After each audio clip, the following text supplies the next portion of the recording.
कि प्रमुख प्रजातियों पर टिप्पणी लिखिए, यानी कि कहने का अर्थ है कि विश्व में जितने भी प्रकार की प्रजाति हैं उनके ऊपर बताना है ना। या टेलर द्वारा दिए गए प्रजाति वर्गीकरण की विवेचना कीजिए, या मानव प्रजातियों पर टिप्पणी लिखिए। देखिए हमारे चैनल की यही खासियत है कि अगर क्वेश्चन घुमा के पूछ रहा है तो आपको 4 टाइप 5 टाइप का क्वेश्चन एक ही आंसर में दे दिया जाएगा, है ना।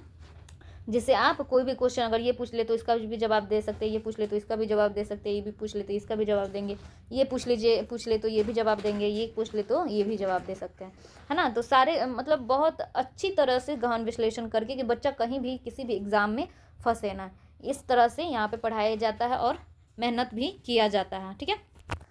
प्रजाति एक जैविक विचार है जिसका अभिप्राय उस मानव वर्ग से है जो वंशानुक्रम द्वारा शारीरिक लक्षणों में समानता रखता है। यह एक नस्ल है या जन्मजात संबंधों का मानवती, सॉरी यहाँ पे मानववती नहीं होगा, मानव होगा। मानव के कई वर्ग होते हैं जिनकी भिन्नता का वर्ग विभिन्न आधार पर शारीरिक बनावट के लक्षण होते हैं। यहाँ पे थोड़ा सा टाइपिंग मिस्टेक है ना, लक्षण होते हैं। ग्रिफिथ टेलर, यानी ग्रिफिथ टेलर क्या है, एक वैज्ञानिक है। कहने का अर्थ ये है, सबसे पहले हम ऊपर वाला देख लेते हैं कि कहने का अर्थ क्या हो, ये कहना क्या चाह रहा है क्वेश्चन या फिर आंसर, ठीक है। प्रजाति एक जैविक विचार है, यानी कि देखिए जीव में भी अलग अलग प्रजाति होती हैं, वैसे ही मानव में भी क्या है, अलग अलग प्रजाति हैं, ठीक है। अलग अलग मतलब उनका मानव जो जन्मजात शारीरिक लक्षण जो है वो वंशानुक्रम होता है। जैसा वंश रहेगा उसी के हिसाब से पीढ़ी दर पीढ़ी क्या होता है, उनके लक्षण स्थानांतरित होते रहते हैं एक दूसरे में, है ना। तो यही कहना चाहता है कि जन्मजात शारीरिक लक्षण, बनावट, ये सब चीज़ें जो हैं वो क्या होती हैं, वो पीढ़ी दर पीढ़ी आगे बढ़ती रहती हैं। आप लोग देखे होंगे या फिर हम लोग देखे होंगे कि पापा का शक्ल माँ से बच्चे से मिलता है, माँ का शक्ल मिलता है। तो ये सब चीज़ें क्या है, ये जन्मजात जैविक विचार है जो कि एक दूसरे के शरीर में DNA के द्वारा एक दूसरे पे आगे बढ़ता रहता है और उसके बच्चे का फिर आगे जाता है, फिर उसके बच्चे का, है ना। तो वैसे ही जन्मजात ये गुण या गुण जो कुछ भी हो, स्पेशल चीज़, वो आगे बढ़ते रहते हैं, है ना। चलिए अब ग्रिफिथ टेलर ने इसके बारे में क्या बताया है, इनका क्या परिभाषा है, इसको थोड़ा सा देख लेते हैं। ग्रिफिथ टेलर, मानव जाति का वर्गीकरण मानव शरीर की आकृति और शारीरिक लक्षणों के आधार पर होता है। प्रजाति वर्गीकरण के आधार तत्व basic elements of racial classification, यानी कि मानव प्रजातियों के वर्गीकरण उनके शारीरिक लक्षणों के आधार पर निश्चित किया जाता है, यानी कि उनके क्या क्या लक्षण है उसके हिसाब से उनका क्या किया जाता है, वर्गीकरण किया जाता है। और इसमें क्या है, निम्नलिखित आधार मुख्य है प्रजाति वर्गीकरण की सीमा। मानव प्रजातियों के वर्गीकरण केवल उन बाह्य शारीरिक लक्षणों के आधार पर किया जाना चाहिए क्योंकि प्राकृतिक पर्यावरण परिवर्तन से ग्रंथि, शरीर में रस आदि के कारण जो परिवर्तित मानव होते हैं, सॉरी यहाँ पे परिवर्तन होगा, परिवर्तित होगा, तो परिवर्तित मानव होते हैं वे केवल बाह्य लक्षणों में ही होते हैं। शारीरिक लक्षणों में निम्नलिखित बाह्य लक्षण महत्वपूर्ण। कहने का अर्थ ये है कि देखिए जो भी मानव की प्रजाति का वर्गीकरण है उस पर क्या होता है, एक्सटर्नल, यानी कि बाहरी जो वातावरण होता है उस पर भी काफ़ी हद तक डिपेंड करता है ना, कि मानव रह कहाँ रहा है, उसका रहन सहन क्या है ना, उसका वातावरण क्या है, उसका पर्यावरण क्या है, उसकी प्रकृति क्या है ना। तो ये सब चीज़ों का भी क्या पड़ता है, उन पर असर पड़ता है। अब आप देखे होंगे कि पहाड़ी क्षेत्र में जो लोग रहते हैं उनका हाइट क्या होता है, वो थोड़ा सा अन्य लोगों की तुलना में क्या होते हैं, थोड़े से नाटे होते हैं, है ना। उनका मुख होता है क्या, चपटा होता है, ठीक है। और जो मैदानी क्षेत्र में होते हैं उन पे क्या होता है, उनका वो थोड़े से लंबे होते हैं। उनकी अपेक्षा हम ये नहीं बोल रहे कि हाँ एकदम नाटे होते हैं, या फिर नाटे मैदानी क्षेत्र में भी होते हैं, लेकिन उनकी अपेक्षा थोड़ा लंबे होते हैं ना। तो इसलिए ये क्या है, उन पे के ऊपर क्या पड़ा है, ये इनके ऊपर पड़ा है, वहाँ के वातावरण का इन पे प्रभाव पड़ता है ना। और कुछ जेनेटिक भी होते हैं, है ना। तो इस तरह से क्या पड़ता है, दोनों तरफ से मानव की प्रजाति या फिर जो भी हो उन पे इसका लक्षण पड़ता है ना। चलिए आगे देखते हैं। सिर की आकृति या कपाल सूचकांक, यानी कि सिर की आकृति कैपेलिक इंडेक्स, ठीक है। और बालों की बनावट टेक्सचर ऑफ हेयर्स, यानी कि बाल की बनावट। नासिका देशना, यानी कि नोज इंडेक्स। और त्वचा का रंग स्किन कलर, यानी कि कहने का अर्थ ये है कि इनके निम्नलिखित बाह्य लक्षण के आधार पर भी लोगों को क्या किया जाता है, वर्गीकृत किया जाता है, मानव प्रजातियों को वर्गीकृत किया जाता है। जैसे माना गया है 3-4 पॉइंट दिया गया है कि हाँ इसी के आधार पर आजकल या फिर कभी भी मानव का प्रजाति का वर्गीकरण होता है। यानी कि सिर की आकृति, कहने का अर्थ है कि उस आदमी, अगर कोई आदमी है और उस आदमी की सिर की आकृति कैसी है, सबसे पहले हम लोग ये देखते हैं। फिर देखते हैं इसकी बालों की बनावट कैसी है ना। देखते हैं अफ्रीकन आदमी जो होते हैं उनके बाल क्या होते हैं, ज़्यादा लंबे आप नहीं देख सकते, उनके बाल ऐसे ऐसे ऐसे ऐसे ऐसे ऐसे घुंघराले होते हैं ना, बहुत कम बाल होते हैं, छोटे छोटे बाल होते हैं, है ना। तो वो चीज़ें देखा जाता है ना। विदेश में चले जाइए तो देखते हैं कितने का भूरा ब्राउन कलर का बाल होता है, कितनों को वाइट होता है। तो ऐसा अब तो मुझे नहीं लगता है कि वाइट वो लोग कराते होंगे, लेकिन ब्राउन होता है ना। अपने भारत में देखिए तो ज़्यादातर लोगों का बाल का कलर जो होता है वो ब्लैक होता है ना।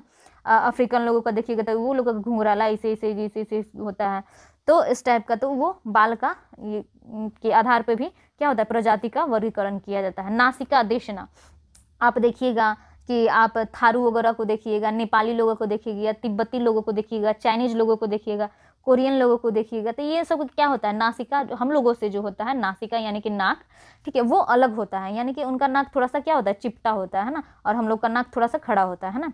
तो ये नासिका के आधार पर भी क्या किया गया, वर्गीकरण को एक आधार माना गया कि हाँ कि नासिका भी इसमें क्या रहता है, मायने रखता है। और त्वचा का रंग भी हम लोग को मायने रखता है। आप अफ्रीका के व्यक्ति को देखिएगा तो एकदम ब्लैक होगा, ठीक है।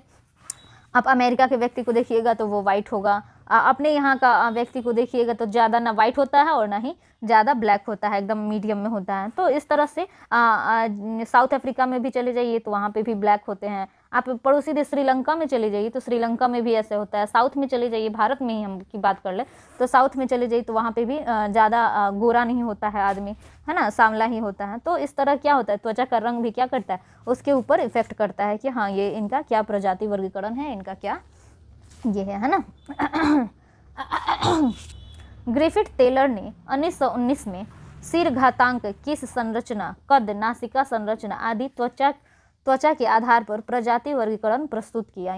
ग्रिफिथ टेलर ने 1919 में इन्होंने क्या किया, इन सब चीज़ों को लेकर प्रजाति का वर्गीकरण प्रस्तुत किया। टेलर के अनुसार एशिया एक केंद्रीय महाद्वीप है, यूरेफ्रिका यानी कि यूरोप और अफ्रीका, इसको यूरेफ्रिका बोलते हैं, ठीक है। ऑस्ट्रेलिया व अमेरिका इसके प्रायद्वीप है। इसमें क्रमशः निम्नलिखित 7 प्रजातियां विकसित पाई जाती हैं। यानी कि इसमें कौन कौन सी प्रजातियां विकसित पाई जाती हैं ये हम लोग देखते हैं। नेग्रिटो, बहुत पतला सिर, यानी कि नेग्रिटो जो प्रजाति है उनका क्या होता है, उनका बहुत पतला सिर होता है। निग्रो, बहुत लंबे सिर, नीचे हम फोटो भी बनाए हुए हैं, वो आप नीचे दिख जाएगा, आप देख लीजिएगा कैसे कैसे कौन कौन से प्रजाति के लोग होते हैं, है ना। ऑस्ट्रेलाइड, लंबा सिर। मेडिटेरियन, मझला सिर यानी कि लंबा होता है, लंबा सिर। नार्डिक, मझला सिर इनका भी होता है। अल्पाइन, चौड़ा सिर होता है, तथा मंगोलियन, बहुत चौड़ा सिर होता है, ठीक है। तो अब इनमें क्या क्या, ये सारे तो क्या हो गए, ये प्रजाति हो गए, मानव की प्रजाति होंगे। कोई भी मानव होगा तो इन्हीं प्रजातियों में से एक होगा, ठीक है। तो ये प्रजाति के क्या क्या लक्षण है, क्या क्या गुण है, इन्हें कैसे पहचाना जाता है, ये सब चीज़ों को बारे में हम लोग देखते हैं कि वैज्ञानिक ने किस आधार पर किसको किस श्रेणी में रखा है ना। यह अत्यंत नाटे कद की चॉकलेटी से काले रंग वाली प्रजाति है। इसके बाल छल्लेदार होते हैं। इनका जबड़ा अत्यधिक बाहर की ओर निकला हुआ तथा चेहरा भी आगे की ओर निकला हुआ होता है। वर्तमान समय में विशुद्ध नेग्रिटो लुप्त हो चुके हैं। अनुमानतः आरंभ में उनके सिर की आकृति बहुत लंबी रही होगी। वर्तमान में कुछ ही हजार नेग्रिटो जीवित हैं। उनमें अन्य प्रजातियों के रक्त की पर्याप्त मिश्रण हो गया है। इस प्रजाति के लोग श्रीलंका, मलेशिया, फिलीपींस, इंडोनेशिया, लुनोज और न्यू गिनी के पर्वतीय वन प्रदेशों में पाए जाते हैं। कहने का अर्थ है कि आप देखिए इनको निग्रिटो को सबसे पहले आप देख लीजिए, यही है निग्रिटो, ठीक है। आपको तो दिख ही रहा होगा क्लियर करके, तो ना दिख रहा है तो जूम कर देते। ये लोग प्रजाति निग्रिटो है। तो इसमें कह रहा है क्या कि देखिए इनके क्या होता है, इनके नाटे कद के होते हैं। तो ये नाटे कद तो नहीं दिखा रहे इसमें, लेकिन ये क्या है, काले रंग के हैं, काले रंग के दिख ही रहा है। इसमें क्या होते हैं, बाल जो होते हैं छल्लेदार होते हैं। तो देख रहे हैं आप, घुंघराले बाल है, छल्लेदार बाल है। तो इस तरह से क्या किया गया है इनको, इन प्रजाति को, कि ये इस तरह का खासियत जिनमें रहेंगे वो कौन से प्रजाति होंगे, ये लोग नेग्रिटो प्रजाति के होंगे, है ना। और जैसे जैसे समय बीतता गया, आगे मनुष्य बढ़ता गया, उनमें बहुत सारे परिवर्तन हो गया, है ना। तो इस तरह से क्या कह रहा है कि इसमें थोड़े से कुछ पहले यानी कह रहा है कि बहुत लंबी रही होंगी, उनके सिर की आकृति पहले बहुत लंबी रही होंगी, कुछ जेनेटिक डिसऑर्डर हुआ होगा और उसके बाद से इनकी क्या हो गई होंगी, छोटी हो गई होंगी सिरें, है ना। तो इस तरह से मानव में परिवर्तन भी आता रहा है ना। इसको हम लोग या आप चाहे कोई भी वैज्ञानिक झुटला नहीं सकता है। निग्रो, ये है निग्रो, ठीक है। ये लंबे सिर वाली प्रजाति है जिसका कपाल घातांक 70 से 72 होता है। इनके बाल ऊनी घुंघराले होते हैं। त्वचा का वर्ण काजल के समान काला होता है ना। देख रहे हैं इनकी त्वचा का रंग, आप देख सकते हैं कि इनका क्या है, त्वचा का रंग एकदम ब्लैक है ना। ये देखिए बाबू को देखिए एकदम ब्लैक है ना, इनका बच्चा लग रहा है ना। नाक चौड़ी व चपटी होती है। देख रहे हैं इनका नाक, देख सकते हैं कि इनकी नाक क्या है, चौड़ी है और ज़्यादा चपटी है। देख रहे हैं इनका बच्चों का भी नाक वैसे ही चौड़ा है और उनका नाक तो दिख ही नहीं रहा है, थोड़ा सा नाक आगे दिख रहा है, बाकी नहीं दिख रहा है, ऊपर से क्या है, चपटा है ना। इनका जबड़ा बाहर की ओर निकला हुआ तथा ओठ मोटे होते हैं, यानी कि इनका जबड़ा जो है देखिए अब बाहर की तरफ निकला हुआ, ओठ तो खैर अभी लपेटे हुए हैं तो ना दिख रहा है, लेकिन हाँ इनका ओठ क्या होता है, मोटा होता है ना, ओठ मोटे होते हैं। प्रजाति पुरानी दुनिया में दो दूरस्थ छोरों पर निवास करती है। अफ्रीका में सूडान व पश्चिम अफ्रीका तट में न्यू गिनी के पापुआ प्रदेश में इनके प्रमुख निवास स्थान है। यानी कि अफ्रीका के सूडान और कहाँ पाए जाते हैं, पश्चिमी अफ्रीका तट में तथा न्यू गिनी के पापुआ प्रदेश में इनका प्रमुख निवास स्थान है, ठीक है। ऑस्ट्रेलाइड, अब ऑस्ट्रेलाइड कैसे होते हैं ये देखते हैं। इस प्रजाति का सिर लंबा, ठीक है, बाल ऊन के समान घुंघराले होते हैं। इनकी त्वचा का रंग चमकदार, दिख रहे हैं इनके बाल, दिख रहे हैं ऊन के समान एकदम घुंघराले हैं, है ना। इनका सिर क्या है, लंबा है, देख रहे हैं, और इनकी त्वचा का रंग चमकदार काले से चॉकलेटी तक होता है। यानी कि दिख रहे हैं इनका त्वचा भी है, इनका त्वचा भी है वो क्या है, काला है और चॉकलेटी, काले से लेकर यानी वो खूब गोरे होते होंगे तो चॉकलेटी कलर के होते होंगे, है ना। इनके जबड़े कुछ आगे की ओर निकले होते हैं, देख रहे हैं आप फोटो में देख सकते हैं इनके बाल जबड़े जो हैं वो आगे की तरफ निकले हुए हैं, है ना। और नाक तथा मध्यम चौड़ाई की होती है। नाक कुछ ज़्यादा ये नहीं है, न ज़्यादा मोटा है न ज़्यादा, देख रहे हैं यहाँ पे न ज़्यादा मोटा है न पतला है, मध्यम चौड़ाई की है। यानी कि इसको हम लोग एकदम चपटा भी नहीं बोल सकते हैं, जैसे इसको बोले थे, है ना, इसके बच्चों को बोले थे, है ना। इनके जबड़े कुछ आगे की ओर निकले होते हैं तथा नाक मध्यम चौड़ाई की होती है। ये लोग पूरे ऑस्ट्रेलिया महाद्वीप में निवास करते थे, जबकि यह महाद्वीप ब्रिटिश उपनिवेश नहीं था। भारत के मध्य और दक्षिण भागों में ऑस्ट्रेलाइड जाति के निवास अधिक है। प्राग ऐतिहासिक काल में ये लोग उत्तरी अमेरिका, पूर्वी एशिया और दक्षिणी यूरोप में भी बसे हुए थे। यानी कि पहले कहाँ रहते थे ये लोग, उत्तरी अमेरिका में रहते थे, पूर्वी एशिया में और दक्षिणी यूरोप में बसे हुए थे। लेकिन अब यहाँ पे क्या है, अब वो नहीं रहते हैं, अब ऑस्ट्रेलियाई जाति का ऑस्ट्रेलिया में ज़्यादा उनका निवास स्थान है ना। मेडिटेरियन, ये लंबे सिर वाले होते हैं। इनकी नाक अंडाकार, बाल घुंघराले तथा जबड़े आगे की निकले होते हैं। इनके चेहरे की बनावट हड्डीदार होती है। इनमें आइबेरियन सैमाइड्स को भी सम्मिलित किया जाता है, यानी कि आइबेरियन प्रजाति होगी और सैमाइड्स जो भी है प्रजाति है तो उनको भी क्या किया जाता है, सम्मिलित किया जाता है। मेडिटेरियन प्रजाति छबसे हुए महाद्वीपों के बाएं सिरों पर पाई जाती है। इस प्रजाति में ऐसे लोग शामिल हैं जैसे यूरोप में पुर्तगाली, अफ्रीका में मिस्री और ऑस्ट्रेलिया में माइक्रोनेशियनी,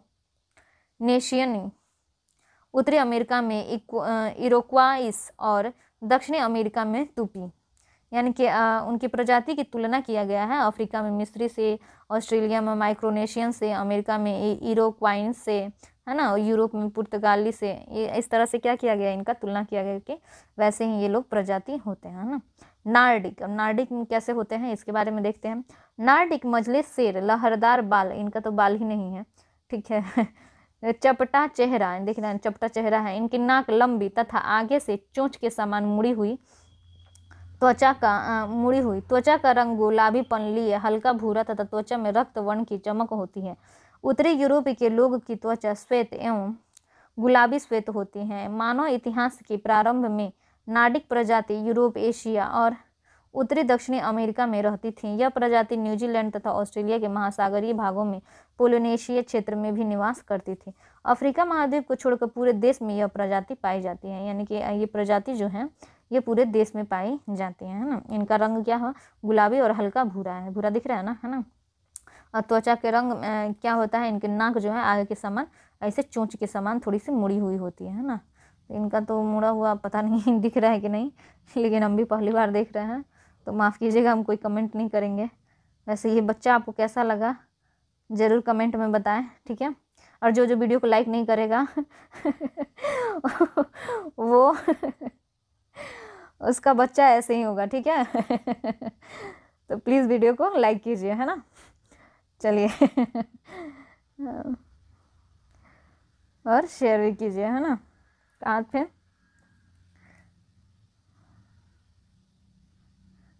अगला देखते हैं।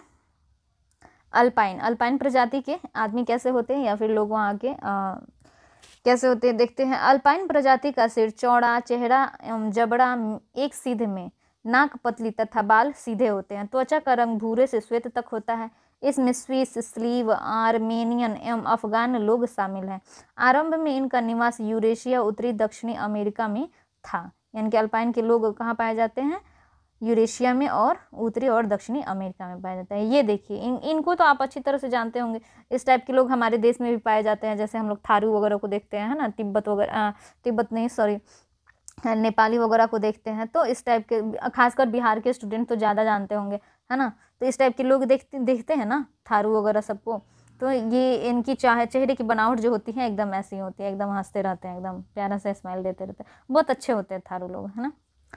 मंगोलियन, इनका सिर गोल होता है, बाल सीधी एवं चपटे होते हैं। इनका जबड़ा भीतर की ओर धंसा हुआ तथा चेहरा अवतल होता है। इनकी नाक पतली, त्वचा का रंग पीले से खुबानी तक होता है। आरंभ में इस प्रजाति के निवास क्षेत्र एशिया के मध्यवर्ती भाग थे। बाद में यह पश्चिम में तुर्किस्तान तथा पूर्व में महाद्वीप तट तक फैलती चली गई। अल्पाइन, नार्टिक और मेडिटेरियन प्रजाति इसमें मिश्रित हो गई। चीन और उसके पड़ोसी देशों में इस प्रजाति का अधिक विकास हुआ। चीन के राष्ट्रपति को देखिएगा, प्रधानमंत्री को देखिएगा, चाहे चाइनीज लोगों को देखिएगा, वो लोग कैसे दिखते हैं, ऐसे ही दिखते हैं, ठीक है। तो इस तरह से मंगोलियन का वो चैप्टर खत्म हो गया। तो इसी तरह हमारा वीडियो आज का होता है समाप्त। आप देखते रहिए ऑरेंज 84 और प्लीज़ प्लीज़ प्लीज़ वीडियो को लाइक शेयर सब्सक्राइब कीजिए। और हमारे क्लास लेने हो तो आप हमें नीचे दिए गए व्हाट्सअप नंबर पे कांटेक्ट कर सकते हैं, ठीक है। और क्लास लीजिए और इस बच्चा के लिए कम से कम एक लाइक कर दीजिए। देखिए इनके पापा कैसे गुस्से में देख रहे हैं, तो प्लीज़ जो लाइक नहीं करेगा इनके पापा आके आप सबकी पिटाई करेंगे। और पढ़ाई कीजिए, ठीक है। और दूसरी चीज़ कि इन वीडियो को आप कॉपी कलम लेकर बैठे होंगे तो प्लीज़, नहीं भी बैठे होंगे तो प्लीज़ फिर से बैठ कर देख कर और इसको लिखते जाइए, है ना। क्योंकि ये ज्योग्राफी है और काफ़ी फास्ट विषय होता है, तो प्लीज़ इसको हल्के में ना लीजिए और पढ़ाई कीजिए। मिलते हैं नेक्स्ट वीडियो में, तब तक देखते रहिए all in 84। Take care, good bye.